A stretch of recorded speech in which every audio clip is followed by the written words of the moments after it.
Breaking news ఏపీలో మరో land scam కలకలం రేపుతోంది. ఒకటి కాదు రెండు కాదు, ఏకంగా 700 కోట్ల రూపాయల భారీ భూకుంభకోణం. సజ్జల రామకృష్ణారెడ్డి కడప పట్టణానికి అతి సమీపంలో ఉన్న 100 ఎకరాల రిజర్వ్ ఫారెస్ట్ భూమికి ఎసరు పెట్టారు. సజ్జల రామకృష్ణారెడ్డి కుటుంబ సభ్యులు అధికారాన్ని అడ్డం పెట్టుకుని అందిన కాడికి దోచేశారన్న ఆరోపణలు వస్తున్నాయి. ఇప్పుడు జగన్మోహన్ రెడ్డి అంటే భారతీయ రాజ్యాంగాన్ని అమలు చేశాడు, భారత రాజ్యాంగాన్ని మర్చిపోయిండు. బాప్ 1 నంబర్ బేటా 10 నంబర్ అని చెప్పని వాళ్ళ భూదాహానికి రాష్ట్ర వ్యాప్తంగా కొన్ని లక్షల ఎకరాలు పరాధీనమైనవి, అన్యాక్రాంతమైనవి అనేది వాస్తవం. రాజశేఖర రెడ్డి గారి కొడుకు పాలనలో సజ్జల రామకృష్ణారెడ్డి కుటుంబం 50 ఎకరాలు ఆక్రమించదని చెప్పని మనలో అనుకుంటాం. అసలు దొంగ సబ్ రిజిస్ట్రార్ ధరంసి రామారావు.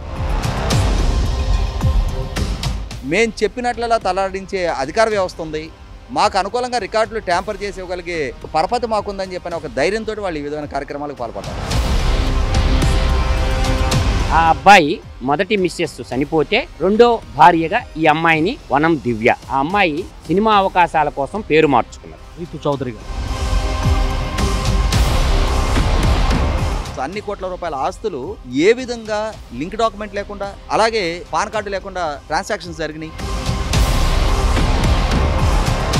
పైగా అతను రివీల్ చేస్తున్నది ఏంటి, ఈ చేమకుర్తి శ్రీకాంత్ అనే అతను సాక్షాత్తు జగన్మోహన్ రెడ్డి గారి సతీమణి భారతి గారి బినామీ అని చెప్తా ఉన్నాడు.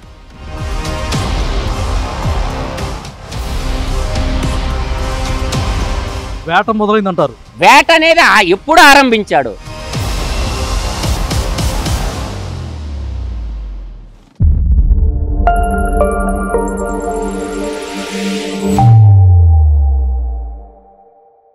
గతంలో ఎన్నడూ లేని విధంగా వైఎస్ఆర్సీపీ గవర్నమెంట్లో జగన్మోహన్ రెడ్డి జమానాలో భూ కుంభకోణాలు ఒకటిగా వెలుగులోకి వస్తుంది.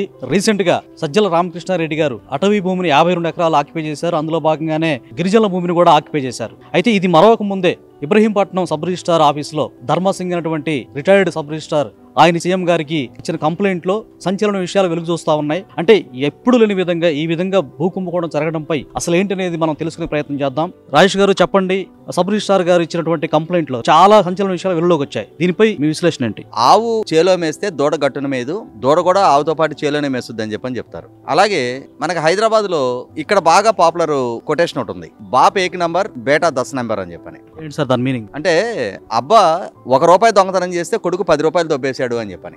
ఆవు ప్రస్తావన, బాప్ 1 నంబర్ బేటా 10 నంబర్ ప్రస్తావన కూడా రెండు యాప్ట్ గా సరిపోయే అంశాలు. వైఎస్ రాజశేఖర రెడ్డి గారు వారు ముఖ్యమంత్రిగా ఉండగా వారే స్వయంగా అసెంబ్లీకి తెలియజేసిన సమాచారం ఏంటి అంటే, వాళ్ళ నాయన రాజారెడ్డి గారు ఇడుపులపాయలో వాళ్ళ కుటుంబం కోసం సేకరించిన 1000 ఎకరాల భూముల్లో అందులో 600 ఎకరాలు దళితులకి ప్రభుత్వం ద్వారా అసైన్ చేయబడిన అసైన్మెంట్ భూములు ఉన్నాయని చెప్పని మా నాయన తెలిసి తెలియక ఆ భూములు కొన్నాడు. ఇప్పుడు నేను ముఖ్యమంత్రి హోదాలో ఉన్నాను కాబట్టి ఆ భూములు ప్రభుత్వానికి స్వాధీనం చేస్తున్నానని చెప్పని స్వయంగా అసెంబ్లీకి రాజశేఖర రెడ్డి గారు తెలియజేస్తూ ఏం చేశాడంటే, తెలిసి కొన్నా తెలియక కొన్నా వాస్తవంగా అసైన్మెంట్ భూములు కొనుగోలు చేయడం అనేది నేరం. వాటిని అన్ని సంవత్సరాలు వాళ్ళ కుటుంబం అనుభవించడం నేరం. ఆ ప్రాతిపదికగా ఆయన మీద ఎక్కడ కేసు నమోదవుద్దాం అని చెప్పని తనకున్న అధికారాన్ని అడ్డు పెట్టుకుని ఆయన అప్పుడు అసెంబ్లీలో ఒక చట్టం తీసుకొచ్చాడు. తెలిసి తెలియక ఏదైనా అసైన్మెంట్ భూములు కనుక కొనుంటే వాళ్ళుగా కనుక ముందుకొచ్చి ప్రభుత్వానికి సరెండర్ చేస్తే అలా సరెండర్ చేసినందుకు వారి మీద కేసు నమోదు కాదు అని చెప్పని ఒక చట్టం తీసుకొచ్చారు. అంటే ఆ సరెండర్ చేయటం ద్వారా తన మీద కేసులు నమోదు కాకుండా తన అధికారాన్ని అడ్డు పెట్టుకొని తను కాపాడుకున్నారు ఆయన.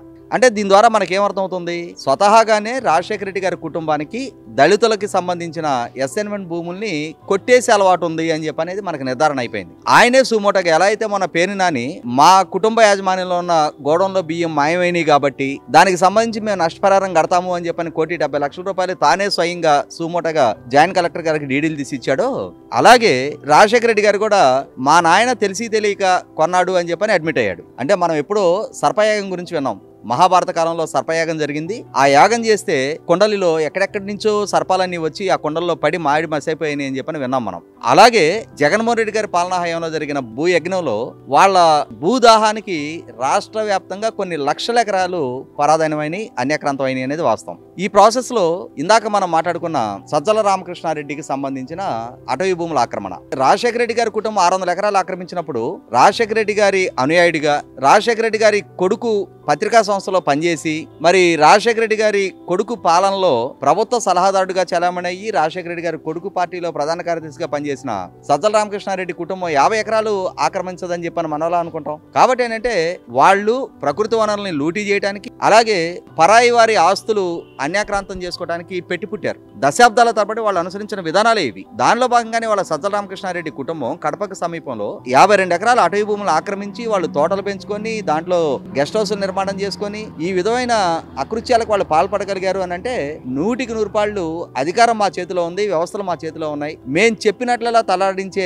అధికార వ్యవస్థ ఉంది, మాకు అనుకూలంగా రికార్డులు ట్యాంపర్ చేసి ఇవ్వగలిగే పరపతి మాకుందని చెప్పిన ఒక ధైర్యంతో వాళ్ళు ఈ విధమైన కార్యక్రమాలకు పాల్పడ్డారు. ఇవాళ అధికార మార్పిడి జరిగింది, కూటమి ప్రభుత్వం అధికారంలోకి వచ్చింది, వీళ్ళు సాగించిన ఈ భూ దోపిడీ ఇవాళ ఒక్కొక్కటిగా బయటకు వస్తా ఉన్నాయి. ఆ బయటకు వస్తున్న నేపథ్యంలోనే అటవీ శాఖ మంత్రిగా ఉన్న పవన్ కళ్యాణ్ గారి దృష్టికి కూడా ఈ అంశం రావడం, వార్తాపత్రికలు ఎప్పుడైతే ఇది హైలైట్ అయిందో ఇమ్మీడియట్ గా స్పందించిన పవన్ కళ్యాణ్ గారు కూడా ఈ విషయం మీద నిశ్చితంగా విచారణ చేయండి అని చెప్పని ఆదేశాలు ఇవ్వడం, ఖచ్చితంగా ఆక్రమణలకు పాల్పడ్డ ఈ ఆస్తులన్నీ ప్రభుత్వ పరం కావాలి. రెండోది ఈ విధమైన ఆక్రమణలకి పాల్పడ్డ ఈ సజ్జల రామకృష్ణారెడ్డి గాని వాళ్ళ సోదరులు గాని వాళ్ళ కుటుంబ సభ్యులు ఇంకెవరైనా సరే వాళ్ళ మీద చట్టపరమైన చర్యలకు కూడా ఆదేశించాల్సిన అవసరం ఉంది. అదే సందర్భంలో మీరు ఇందాక ప్రస్తావించిన ఫ్రీ హోల్డ్ అంశం, వాస్తవంగా జగన్మోహన్ రెడ్డి గారు ముఖ్యమంత్రిగా ఉండగా ఆయన ప్రభుత్వంలో రెవెన్యూ శాఖ మంత్రిగా పనిచేసిన ధర్మాన ప్రసాద్ గారి ఆధ్వర్యంలో జీవో నెంబర్ 506 అని చెప్పిన ఒక జీవో తీసుకొచ్చి, ఆ జీవో ఏంటి అంటే 2003కు ముందు 20 సంవత్సరాల పాటు ఎవరికైనా ఎస్ఎన్ అయ్యున్న భూములు వాళ్ళ ఆధీనంలో ఉంటే వాళ్ళకి విక్రయించుకునే హక్కు. వాస్తవంగా ఏంటంటే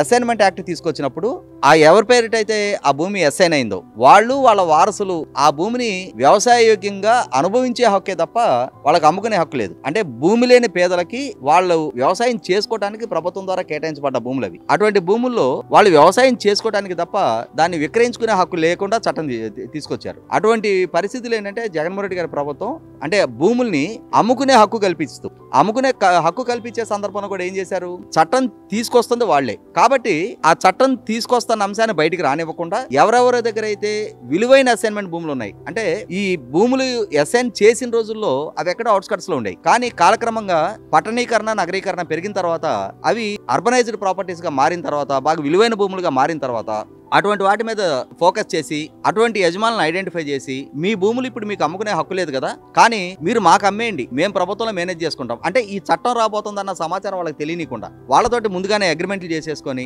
వాళ్ళని ఫైనాన్షియల్ గా బైండ్ చేసేసుకొని రాతకోతలు పూర్తి చేసుకొని అప్పుడు ఈ చట్టాన్ని తీసుకొచ్చారు. సో వీళ్ళకున్న అధికార బలం, వీళ్ళ చేతిలో ఉన్న వ్యవస్థల బలం, వీళ్ళ చేతిలో ఉన్న అధికార యంత్రాంగాన్ని చూసి అదేంటి చట్టం వస్తున్న సంగతి మీరు మాకు తెలియనికుండా మాకు హక్కు లేని దానికి మా దగ్గర భూములు మీరు రాయించుకున్నారు కదా, మాకు హక్కు ప్రభుత్వం కల్పిస్తుంది కదా, మీకు అమ్మము అని కూడా చెప్పలేని నిస్సాయిల్ని ఎంపిక చేసుకొని వాళ్ళ దగ్గర నుంచి ఈ భూములు మొత్తం స్వాధీనం చేసుకున్నారు. అంటే ముందస్తు అగ్రిమెంట్లు చేసుకున్నారు. జగన్మోహన్ రెడ్డి గారు 2019 ఎన్నికలకు ముందు రాజధాని ప్రాంతంలో ఇన్సైడర్ ట్రేడింగ్ జరిగింది, ఇక్కడే రాజధాని పెట్టబోతున్న అంశాన్ని తెలుగుదేశం నాయకులకి ముందుగానే సమాచారం ప్రభుత్వంలోంచి అంతర్గతంగా ఉంది కాబట్టి వాళ్ళు రాజధాని ప్రకటనకు ముందే ఇక్కడ భూములు కొనుగోలు చేశారు అని చెప్పని రకరకాల ఆరోపణలు చేశారు. కానీ అక్కడ ఎటువంటి ఇన్సైడర్ ట్రేడింగ్ జరిగింది అనేది నిర్దిష్టమైన సమాచారం ఆయన చట్టపరంగా ఎస్టాబ్లిష్ చేయలేకపోయారు. కాబట్టి దమ్మలపాటి శ్రీనివాస్ గారి మీద జస్టిస్ ఎన్వి రమణ గారి మీద చేసిన ఆరోపణలు సుప్రీంకోర్టులో కూడా కొట్టేయడం జరిగింది. కానీ అసలు ఇన్సైడర్ ట్రేడింగ్ జరిగింది ఇది. ఇవాళ రాష్ట్ర వ్యాప్తంగా కొన్ని లక్షల ఎకరాల అసైన్మెంట్ భూముల యజమానుల్ని ఈ చట్టం వస్తున్న అంశాన్ని బయటికి తెలియనీయకుండా వాళ్ళ దగ్గర నుంచి ఆ భూములు స్వాధీనం చేసుకొని తర్వాత ఈ చట్టాన్ని తీసుకొచ్చి ఆ అసైన్మెంట్ భూములకి కలెక్టర్ దగ్గర నుంచి ఫ్రీ హోల్డ్ సర్టిఫికేట్ ఇప్పించేసి ఆ సర్టిఫికేట్ వాళ్ళ చేతికి మారిన తర్వాత వీళ్ళు రిజిస్ట్రేషన్ చేసేసుకున్నారు. అంటే ముందు అగ్రిమెంట్ చేసుకున్నారు, తర్వాత రిజిస్ట్రేషన్ చేసుకున్నారు. దాదాపుగా 3.9 లక్షల ఎకరాలు ఈ విధమైన లావాదేవీలు జరిగినట్టుగా ప్రభుత్వం దృష్టికి రావడం జరిగింది. ఇప్పుడు కొత్తగా బయటకు వస్తున్న అంశం ఏంటి అంటే ఇబ్రహీంపట్నం తహసీల్దార్ గా పనిచేసి ఏసీబీ రైడ్ లో ఏసీబీ ద్వారా అరెస్ట్ కాబోతున్నాను అని చెప్పని గోడ దూకి పారిపోయిన లాలా బాల నాగ ధరం సింగ్ ఇతను సబ్ రిజిస్ట్రార్. ఈ సబ్ రిజిస్ట్రార్ హోదాలో అతను చాలా అవినీతికి పాల్పడ్డాడు, చాలా అక్రమాస్తులు కూడబెట్టాడు అని చెప్పని ఏసీబీకి ఉన్న సమాచారం మేరకు అతని మీద రైడ్ చేయడం జరిగింది. ఆ రైడ్ చేసిన సందర్భంగా తాను అరెస్ట్ అయితే కీలక సమాచారం ఏసీబీకి రివీల్ చేయాల్సి వస్తుంది కాబట్టి అతను ఆ రోజు తప్పించుకోవడం జరిగింది. గత కొన్ని నెలలుగా అతను పరారీలోనే ఉన్నాడు. అటువంటి వ్యక్తి మనం 3 రోజుల నాడు అరెస్ట్ అయ్యాడు. అరెస్ట్ అయిన సందర్భంగా అతను సాక్షాత్తు రాష్ట్ర ముఖ్యమంత్రి చంద్రబాబు నాయుడు గారిని ఉద్దేశించి ఒక లేఖ రాయటం జరిగింది. సార్, నేను అధికార దుర్వినియోగానికి పాల్పడ్డా, నన్ను కీలకమైన అధికారంలో ఉన్న పెద్దలు నన్ను బ్లాక్ మెయిల్ చేసి నన్ను బెదిరించి లొంగ తీసుకొని నా చేత తప్పులు చేయించారు. జనరల్ గా రిజిస్ట్రేషన్ జరుగుతానికి ఫాలో అవ్వాల్సిన డ్యూ ప్రాసెస్ ఫాలో అవ్వకుండా, అంటే ఇవాళ మీరు నేను ఒక ఆస్తి కొనుక్కోవడానికి వెళ్తే 5 లక్షలు పైబడిన లావాదేవీ కనుక రిజిస్ట్రేషన్ ఆఫీస్ ద్వారా జరుగుతూ ఉంటే పాన్ కార్డు హ్యాండ్ ఓవర్ చేయాలి. ఎందుకంటే అది సోర్సబుల్ మనీ అవునా కాదా, ట్యాక్స్ పెయిడ్ మనీ అవునా కదా, అది రిటర్న్స్ మనం సబ్మిట్ చేస్తున్నామా లేదా. అదే వ్యవసాయ భూమి అయ్యి ఈ కొనుక్కుంటున్న వ్యక్తులు రైతులైతే, వ్యవసాయం ద్వారా సంపాదించిన సంపాదన అయితే దాన్ని వాళ్ళు ఎస్టాబ్లిష్ చేసుకుంటే సరిపోద్ది. మేము వ్యవసాయ ఆధారంగా సంపాదించుకున్న డబ్బుతో కొనుక్కున్నాము అని చెప్పాను. కాకపోతే వ్యాపారస్తులు లేదు రాజకీయ నాయకులు, ప్రభుత్వోద్యోగులు అవినీతి ద్వారా సంపాదించిన అక్రమ సంపాదనతో ఇటువంటి ఆస్తుల కొనుగోలు జరుగుతున్నప్పుడు ఒకవేళ నిజంగా అటువంటి అక్రమ సంపాదనతో ఐటీకి రివీల్ చేయని సంపాదనతో కనుక ఇటువంటి ఆస్తులు కొనుగోలు చేస్తున్నప్పుడు అది ఐటీ దృష్టికి తీసుకురావడం కోసం ఆస్తుల కొనుగోలు అమ్మకాల మీద తప్పనిసరిగా పాన్ కార్డ్ అనేది కంపల్షన్ చేశారు. కానీ ఇప్పుడు ఈ ధర్మసింగ్ గారు చెప్తున్నది ఏంటి అంటే ఆయన రిజిస్టర్ ఆఫీస్ ద్వారా 109 కోట్ల రూపాయల కార్డు వాల్యూ, మార్కెట్ వాల్యూ వచ్చేప్పటికి 700 కోట్ల రూపాయలు అంత ఖరీదైన ఆస్తులు చేముకుర్తి శ్రీకాంత్ అతని కుటుంబ సభ్యుల పేరిట ట్రాన్సాక్షన్స్ జరిగాయి. ఈ ట్రాన్సాక్షన్స్ కి సంబంధించి లింక్ డాక్యుమెంట్లు లేవు, అలాగే పాన్ కార్డు కూడా మెన్షన్ చేయాల.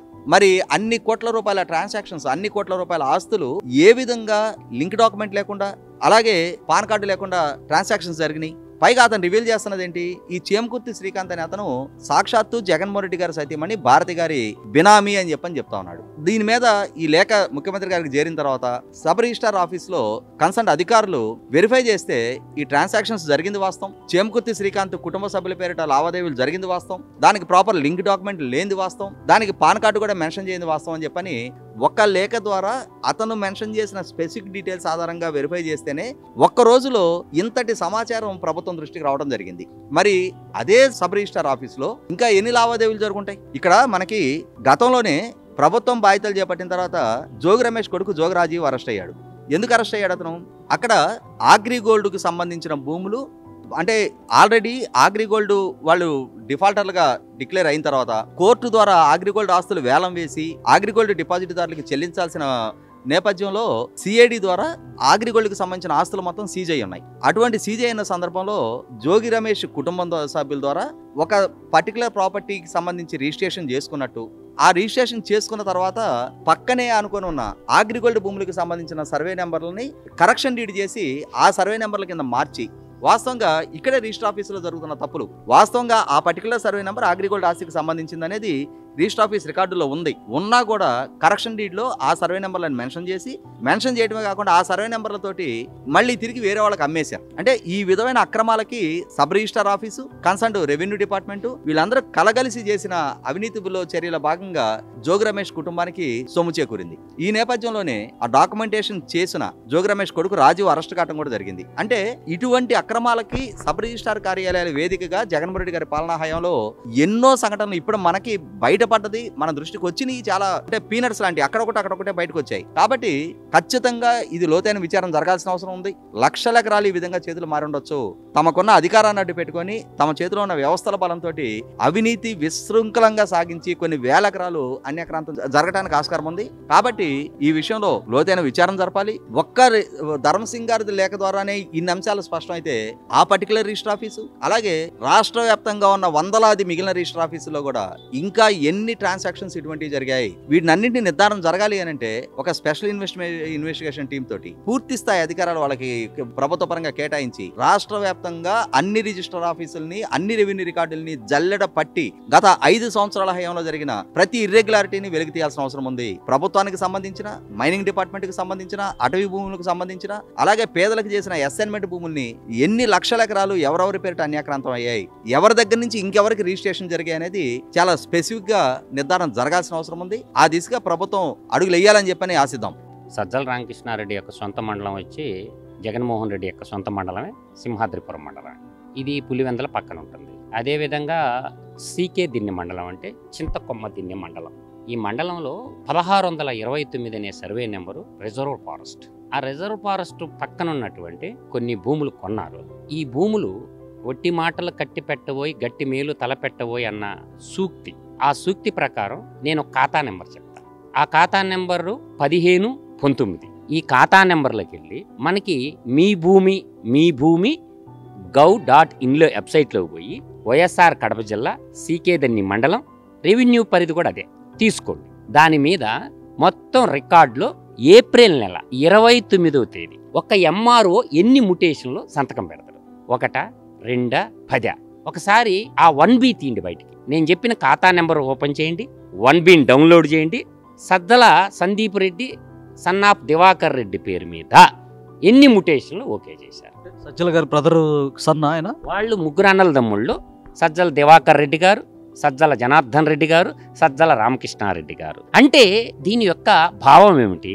దాంట్లో డీకేటీ భూములు ఉన్నాయని, ఫారెస్ట్ భూములు ఉన్నాయని చెప్పి ఇప్పుడు పర్యావరణ ఫారెస్ట్ మంత్రిగా, గ్రామీణాభివృద్ధి మంత్రిగా శ్రీ కొణిదెల పవన్ కళ్యాణ్ గారు రాష్ట్ర ఉప ముఖ్యమంత్రిగా ఉన్నారు.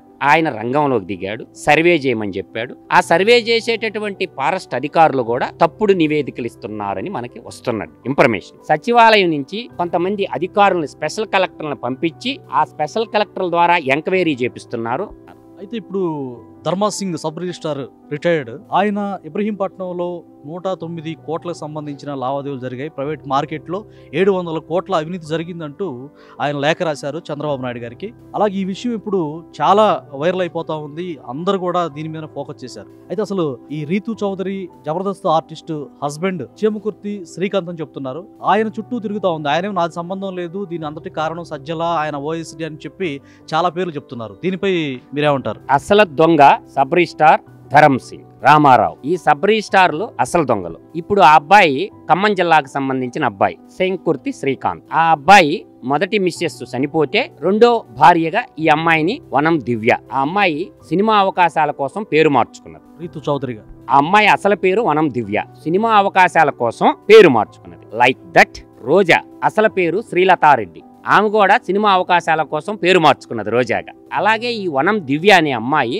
తన సినిమా అవకాశాల కోసం పేరు మార్చుకున్నది. సరే, ఈ సబ్ రిజిస్టార్లు అందరూ కూడా పత్తిత్తులేం కాదు. అతను చెప్పిన దాని మీద సబ్ రిజిస్టార్ ని సిఐడి పోలీసులు సెంటర్ సెల్లో పెట్టి 4 పీకితే రామారావు అని ఇంకో సబ్ రిజిస్టార్ బయటకు వస్తాడు. ఇప్పుడు వ్యక్తిగత సహాయకుడిగా జగన్మోహన్ రెడ్డికి ఉన్నటువంటి కె నాగేశ్వర్ రెడ్డి, ఆయన్నే కేఎన్ఆర్ఎస్టుడు, వాడు బతుకు బయటకు వస్తుంది. అక్కడ ఓఎస్డీగా పనిచేసినటువంటి కడప జిల్లాకు సంబంధించినటువంటి ధనుంజయ రెడ్డి పేరు వినిపిస్తుంది. మొత్తం డేటా వస్తుంది కాబట్టి ఆ డేటా అంతా భవిష్యత్తులో దొరుకుద్దని చెప్పి గతంలో ఏసీపీ అధికారులు అతను అరెస్ట్ చేసి అతని ఫోన్లో ఉన్న డేటా అంతా డిలీట్ చేసినాడని చెప్తున్నారు. సో ఆ డేటా ఎరేజ్ అయిపోయింది. ఇక్కడ ఏసీపీ అధికారులు కూడా అవినీతికి పాల్పడ్డారని అతను ఆరోపిస్తున్నాడు. కాబట్టి అప్పట్లో ఏసీబీలో ఉన్నటువంటి వాళ్ళందరినీ ట్రాన్స్ఫర్ చేసేసి నేటి ప్రభుత్వము కొత్త అధికారులను వేసి పరిశోధిస్తే ఈ భూ కుంభకోణం అంతా బట్టబయలవుతుంది. దీని మీద కూలంకషంగా పరిశోధించి విచారణ జరిపించి దీని మీద స్పెషల్ సిట్ అనే ఎంక్వైరీ చేయించి దాని మీద సిఐడి అట్ట ఏసీబీ అక్కడున్న సబ్ రిజిస్టార్లు ఎవరైతే ఉన్నారో వాళ్ళందరినీ తక్షణం విధుల నుంచి తొలగించి వాళ్ళకి మెమోలు ఇచ్చి సస్పెండ్ ఆర్డర్ ఇష్యూ చేసి వాళ్ళు నిర్దోషులుగా తేలితే వాళ్ళని మళ్ళీ విధుల్లోకి తీసుకోవచ్చు. అప్పుడు దాకా వాళ్ళని ఏం చేయాలంటే సస్పెండ్ చేయాలి. కాబట్టి సబ్ రిజిస్టార్ ఆఫీసుల్లో ఈ తంతు నిత్యం జరుగుతుండేదే మాణిక్యం. ఏ సబ్ రిజిస్టార్ కూడా నీతిగా నిజాయితీగా రిజిస్ట్రేషన్లు చేయరు. అందరూ ఆ తాన్లోని మొక్కలు. నేను అన్నా మొన్న గుండె మీద చెయ్యేసుకొని ఒక్కసారి నేను నీతిగా రిజిస్ట్రేషన్ చేస్తానని ఒక్క సబ్ రిజిస్టార్ని బయటికి రమ్మని నేను అడుగుతున్నా. కాబట్టి ఈ అవినీతి అనేది వటవృక్షం లాగా పేర్కొని పోయి సబ్ రిజిస్టార్ శాఖలో జరిగేటటువంటి అవినీతిలో ఏసీబీ అధికారులు కూడా భాగస్వామ్యం అవటము సిగ్గుచేటు. ఇప్పుడు యాంటీ కరప్షన్ బ్యూరో అంటున్నాం కదా, ఏసీబీ అంటే ఏమంటున్నాము? యాంటీ కరప్షన్ బ్యూరో అంటున్నాం. కానీ అక్కడ నా యొక్క ఉద్దేశం ఏంటంటే ఏసీబీ అంటే అసెప్ట్ కరప్షన్ బ్యూరోగా మారిపోయింది. అంటే ఒక ఏసీబీ అధికారి అల్లుడు కూడా ఇందులో కీలకంగా భూమికి పోషించాడని శ్రీకాంత్ చెప్తున్నారు. ఇప్పుడు వాడిన్నన్నా చెప్పొచ్చు, వాడు చేసింది పారంభోగ పని, వాడు చేసింది బ్రోకర్ పని. మధ్యలో ఈ యొక్క గవర్నమెంట్ అఫీషియల్స్ మధ్యలో బ్రోకర్లను పెట్టుకుంటారు. ఏ గవర్నమెంట్ లోనైనా బ్రోకర్లు అవా నడుస్తానే ఉంటది. ఐఏఎస్ అధికారులు డైరెక్ట్ ఇన్వాల్వ్ అవ్వరు. కాబట్టి ఇప్పుడు మనం తిరుమల టికెట్లు కూడా బ్రోకర్లు పనిచేస్తున్నారుగా. ఈరోజు ఐఏఎస్ ఆఫీసర్లకు కూడా తిరుమల తిరుపతి దేవస్థానం టికెట్లు ఇస్తున్నారు. నిన్న నేను గతం నుంచి 3 నెలల నుంచి మొత్తుకుంటున్నా, ఈ విఐపి టికెట్లు బ్యాన్ చేయండి, చట్టం ముందు అందరూ సమానమే, భగవంతుడు ముందు అందరూ సమానమే అనే విధానంగా విఐపి లేదు, పాడు లేదు. కాబట్టి నేనంటుంది దేవదేవుడు ముందు అందరూ సమానమే. కాబట్టి ఇవాళ విఐపి టికెట్ల కుంభకోణాలు కూడా బయటకు వస్తున్నాయి. కాబట్టి ఈ బ్రోకర్ వ్యవస్థకి అవకాశాలు కల్పిస్తుంది ఎవరు? ఓకే, అయితే మీరు అన్నట్టు అసలు ఒక రైతు, సాధారణ రైతు రిజిస్ట్రేషన్ కానీ అలాగే పట్టాదారు పాస్ పుస్తకం పొందాలంటే లింక్ డాక్యుమెంట్లు 1,00,000 ఆ పేర్లు కరెక్ట్గా ఉన్నా లేవు ఇవన్నీ వెరిఫై చేస్తారు. కానీ ఇక్కడ పాన్ కార్డు లేకుండా అంటే 5 లక్షల పైబడి ఏదైనా లావాదేవీలు, భూ లావాదేవీలు జరిగితే దానికి ఆదాయ శాఖ నుంచి అనుమతి కావాలి. ఇవన్నీ లేకుండా కోట్ల రూపాయలు అంటే ఒక రకంగా నల్ల డబ్బుతోటే ఈ విధమైనటువంటి లావాదేవీలు జరిగాయని చాలామంది ఆరోపిస్తూ ఉన్నారు. సో ఈ రిజిస్ట్రేషన్ సంబంధించి ఇంత కుంభకోణానికి ఒక రకంగా బరితెగించడానికి రీజన్ ఏంటి? నేను అదే చెప్తున్నా కదా, మీకు అర్థం కావడం లేదు నా బాధ. Jaganmohan Reddy land title act ఎందుకు తెచ్చాడు? ఇందుకోసమే తెచ్చాడు. నిషేధిత భూములో ఉన్నటువంటి 22A జాబితాలో ఉన్న భూముల్ని వాళ్ళు రిజిస్ట్రేషన్ చేసుకున్నారు. నేను అంటుండే పాయింట్ ఏంటంటే, వ్యాలిడ్ పాయింట్, ROR ఉంటుంది. ROR అనేది 1971లో మనకు పుట్టింది. తర్వాత RSR అని ఉంటుంది. 2 రిజిస్టర్లు బయటికి తీయండి. ఆ భూమి అంతకుముందు ఎవరి పేరు మీద ఉంది? 1971కి సంబంధించిన ROR. కాబట్టి ROR మీ దగ్గరే ఉంది. తర్వాత 22A నిషిద్ధ భూముల జాబితా ఉంది. తర్వాత RSR మన దగ్గర ఉంది. కాబట్టి ఈ 1971లో వచ్చిన చట్టాన్ని, 1996లో వచ్చిన చట్టాన్ని, ఈ 2 ప్రయోగించండి. ఎవరు కాదంటున్నారు? ఎంక్వైరీ చేసి ముందు నేనంటుండేది ఏంటంటే, ఆ సబ్ రిజిస్ట్రార్ అధికారులని తక్షణం విధుల నుంచి తొలగించి వాళ్ళ పాస్పోర్ట్లు CID అధికారులు హ్యాండ్ ఓవర్ చేసుకొని, వాడు పత్తిత్తు కాదు, అసలు దొంగ ధర్మసింగ్, రామారావు, KNR, తర్వాత ధనుంజయ రెడ్డి, వీళ్ళంతా పెద్ద ముఠా ఉంది. ఒక డజన్ మంది ముఠా ఉంది. దశరథ రామరెడ్డి డజన్ మంది ఉన్నారు ముఠా. ఈ ముఠా డీజీపీ ఉన్నాడంటుంటే, దాంట్లో రాష్ట్ర డీజీపీగా పనిచేసిన రాజేంద్రనాథ్ రెడ్డి కూడా ఉన్నారంటుంటే, వీళ్ళందరికీ రేపు లీగల్ గా ఎలాంటి సమస్యలు వచ్చే అవకాశం? ప్రభుత్వం చర్యలు తీసుకుంటే సమస్యలు వస్తాయి. ప్రభుత్వం చర్యలు తీసుకోకపోతే సమస్యలు ఏమొస్తాయి? ఇలా నేను అంటుండే పాయింట్ ఏంటంటే, గడిచినటువంటి 5 ఏళ్లలో ఈ Kadapa gang, Pulivendula Pablo Escobar team అంతా రాష్ట్రం మీద అన్ని శాఖల్లో పడి దోచుకున్న మాట వాస్తవము. రాష్ట్ర డీజీపీ కడప నుంచి, రాష్ట్ర చీఫ్ సెక్రటరీ కడప నుంచి, జగన్మోహన్ రెడ్డి పర్సనల్ OSD ధనుంజయ రెడ్డి కడప నుంచి, మైనింగ్ శాఖ డైరెక్టర్ కడప నుంచి, బేవరేజ్ కార్పొరేషన్ MD కడప నుంచి, ఈ కడప డెకాయిట్లు రాష్ట్రాన్ని లూటీ చేసిన మాట వాస్తవము. రౌడీజానికి దిగిన మాట వాస్తవం. ఎందుకు ప్రభుత్వం కళ్ళు మూసుకున్న కబోదులాగా ఎందుకుంది? తక్షణం అరెస్ట్ చేయండి. గతంలో ఏం జరిగింది? ఏ కేసులు లేకుండా, FIR లేకుండా, నోటీసులు లేకుండా 3 సార్లు ముఖ్యమంత్రిగా చేసిన నారా చంద్రబాబు నాయుడు గారిని అరెస్ట్ చేశారు కదా, అర్ధరాత్రి దొంగ కాగితాలు పెట్టుకొని. ఇప్పుడు ఎందుకు అరెస్టులు ఆపుతున్నారు? ఎవరు ఆపుతున్నారు? ఎవరు చేయొద్దంటున్నారు? ప్రజలు కోరుకున్నది ఏంటంటే, ఇటువంటి ఎదవల్ని పీచమంచమని చెప్పి ప్రజాక్షేత్రంలో వాళ్ళని అరెస్ట్ చేయమని ప్రజలు అధికారం ఇచ్చింది. రాష్ట్రంలో ఏమి కాదు, ఎక్కడ అలజడులు జరగవు. అందువల్ల ఏంటంటే, ఫస్ట్ తక్షణం వాళ్ళకి 20 మంది ఉంటారు ఆ దోపిడీ దొంగలు, గజ దొంగలు అన్నమాట. ఈ గజ దొంగల్ని తక్షణం అరెస్ట్ చేయమనేది ప్రజలు కోరుకుంటున్నారు. కూటమి ప్రభుత్వం అరెస్ట్ అయితే అలజడులు జరుగుతాయనేటువంటి ఉద్దేశంతో ఆగుతుందంటారా? కేవలం రాష్ట్రంలో నూతన రాష్ట్రం ఏర్పడిపోయింది, అప్పులు కుప్పైపోయింది, రాష్ట్రాన్ని బాగు చేసుకోవాలా, అరెస్ట్గా చేస్తే అలజడులు జరిగేసి రాష్ట్రంలోకి వచ్చే పెట్టుబడులు రావనేట అపోహతో ఉన్నారు. ఏమి కాదు ముఖ్యమంత్రి గారు, మీరు బాగా అనుభవం ఉన్నటువంటి వాళ్ళు, 3 సార్లు ముఖ్యమంత్రిగా అయిపోయి 4వ ఉన్నారు. ఇటువంటి ఉడతూపులకి భయపడబడలేదు. తక్షణం అరెస్ట్ చేసేసేయండి. కాబట్టి అరెస్ట్ చేయకుండా, విచారించకుండా వాళ్ళ కోర్టుకు పోయి బెయిల్ తెచ్చుకునేదాకా వెయిటింగ్ చేయటము కొంచెం ప్రజలు నిర్వేదంతో ఉన్నారు. గతంలో అరెస్టులు ఎలా జరిగినాయి, ఇప్పుడు అరెస్టులు ఎలా జరుగుతున్నాయి? వాళ్ళు బెయిల్ తెచ్చుకున్న దాకా, సుప్రీంకోర్టుకు పోయిన దాకా ప్రభుత్వం ఎందుకు వెయిట్ చేస్తుంది? ఎందుకు అరెస్ట్ చేయటం లేదు? అంటే జగన్మోహన్ రెడ్డి మనుషులు CIDలోను, ACBలోను, హోంశాఖ డిపార్ట్మెంట్లో ఉన్నారని ఇప్పుడు ప్రజలు అనుమానపడుతున్నారు. మీరన్నట్టు ఇప్పుడు సజ్జల రామకృష్ణారెడ్డి కావచ్చు, విజయసాయి రెడ్డి లాంటి వాళ్ళు కావచ్చు, ఇప్పటికి కూడా అధికారం లేకపోయినా ఇంత అగ్రెసివ్గా మాట్లాడడానికి కారణం వాళ్ళని అరెస్ట్ చేయకపోవడమేనా? ఇప్పుడు మంచితనం, చేతగానితనం అనుకుంటున్నారు. ఇప్పుడు త్వరగా కిషోర్ అరెస్ట్ అయ్యాడు. ఎలా అరెస్ట్ అయ్యాడు? విదేశాలకు పారిపోయినారు. ఏంది, టూరిస్ట్ వేషాల మీద పారిపోతారు. 6 నెలల తర్వాత వెనక్కి రావాలి. వచ్చిండి అరెస్ట్ చేశారా లేదా? ఎంత దూరం పారిపోతావు? తప్పు చేసినోడు ఏదో ఒక రోజు చట్టం ముందుకు రావాల్సిందే. ఇప్పుడు సజ్జల భార్గవరెడ్డి ఇతర దేశాలు పారిపోయిండు. ఎన్ని రోజులు ఉంటాడు? 6 నెలల తర్వాత అయినా స్వదేశానికి రావాలి కదా, అప్పుడైనా అరెస్ట్ తప్పదుగా సజ్జల భార్గవరెడ్డిది. అందువల్ల ఏంటంటే, పెద్ద ఆయన ఆడే ఆట అర్థమవుతుంది అందరికీ. ఎందుకంటే ఎంత దూరం పారిపోతావు? నీలో నీతి, నిజాయితీ, నిబద్ధత ఉంటే నిలబడు, చట్టం ముందు నిలబడు, నిర్దోషం నిరూపించుకో. అందువల్ల అవినీతి పరులకి పెద్ద ఆయనకి ఆట ఎట్ట ఆడాలో బాగా తెలుసు. వీళ్ళు ఇతర దేశాలు పారిపోయిన సంగతి తెలుసు, పారిపానిస్తున్నారు. ప్రభుత్వమే పారిపానిస్తుంది. 6 నెలలు ఉంటారు. 6 నెలలు అయిపోయిన తర్వాత ఇతర దేశాల్లో ఉండనిరుగా, ఏదో ఒక ఎయిర్పోర్ట్లో దిగుతారుగా. రెడ్ కార్నర్ నోటీసులు ఎందుకు ఇష్యూ చేస్తున్నాడు పెద్ద ఆయన? అందుకే ఏ ఎయిర్పోర్ట్లో దొరికితే ఆడ అరెస్ట్ చేస్తారు. అంటే లేట్ అయినా కానీ ఖచ్చితంగా లీగల్గా వీళ్ళందరూ అరెస్ట్ అయ్యేటువంటి అవకాశం ఉందంటారు. చట్టబద్ధ పాలన అంటే అదే మాణిక్యం గారు. పెద్ద ఆయన ఆట మీరు అందరూ అనుకుంటారు, ఆ కార్యకర్తలు ఏముందంటే తక్షణం అరెస్ట్ చేయాలా అని ఉంటది. వేట మొదలైందంటారు. వేట అనేది ఎప్పుడు ఆరంభించాడు? ఇవాళ రెడ్ కార్నర్ నోటీసులు ఎందుకు ఇష్యూ చేశాడు? అన్ని ఎయిర్పోర్ట్లు ఏడ దొరికితే అరెస్ట్ చేస్తారు. విజయసాయి రెడ్డికి రెడ్ కార్నర్ నోటీసు ఇష్యూ చేయాల, సజ్జల రామకృష్ణారెడ్డికి రెడ్ కార్నర్ నోటీస్ ఇష్యూ చేయాల. పోనీండి, చట్ట పరిధిలో జడ్జిలు ఏం తీర్పిస్తారో మనం కూడా తెలుసుకుందాము. కాబట్టి జడ్జిలు ఇచ్చే తీర్పును కూడా వాళ్ళు ఏ విధంగా ఏ బేస్ జడ్జిమెంట్లు ఇస్తున్నారు జడ్జిలు. ఇప్పుడు ఒక ఫైల్ పోయింది, కె శ్రీనివాసరెడ్డి దగ్గర ఫైల్ ఉంది. కె శ్రీనివాసరెడ్డి అనే జడ్జి గారు ఇప్పుడు ఆ కేసు సంగతి నేను చెప్పనా. ఆ కేసు సంగతి ఏంటంటే ఈ 839 కోట్లు scam, Andhra Pradesh media federation scam. దాంట్లో సాక్షి మీడియాకి, సాక్షి టీవీకి 371 కోట్లు, వాళ్ళ బినామీలకు కలిపి 839 కోట్లు ఢిల్లీ బాబురెడ్డి కంప్లైంట్ ఇచ్చాడు. వాడేం చేశాడు, ఆడున్నటువంటి ఆనాటి పౌర సరఫరాల కమిషనరు తొమ్మ ఏం చేసింది, హైకోర్టుకు పోయింది అరెస్ట్ చేస్తారని. ఏ బెంచ్ మీదకి పోయింది, justice K Nageshwar Reddy bench మీదకి పోయింది. ఆయన ఏం జడ్జిమెంట్ ఇస్తాడో చూద్దాము. అవినీతి అధికారుల పక్షాన్ని నిలబడతాడా, దేశం వైపు నిలబడతాడా?